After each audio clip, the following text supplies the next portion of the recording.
سوراخ‌کاری انجام شده برای کاشت پلت‌های شمشیری. تمیز میکنیم داخلش رو، باد میگیریم.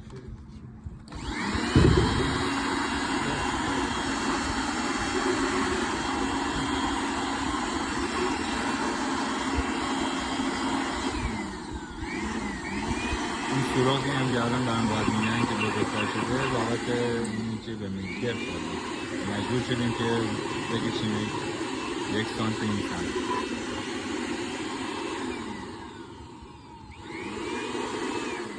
سنباده میزنیم تا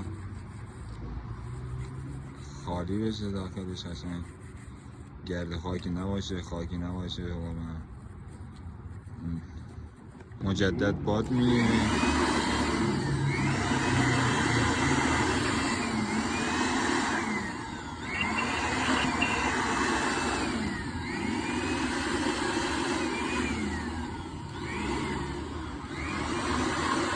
چسب میذاریم، چسب داخل میریزیم 2/3.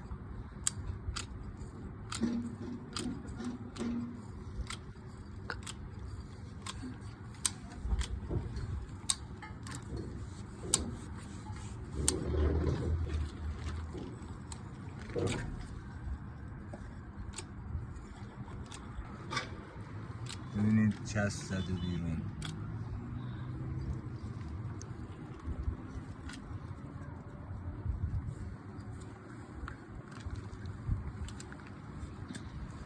تقریبا ما برای کاشت 1 صفحه یه دونه چسب مصرف میشه دیگه.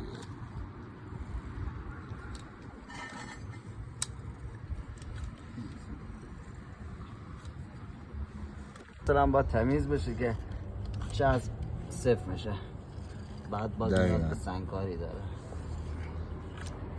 اضافه هاشو تمیز باید بشه.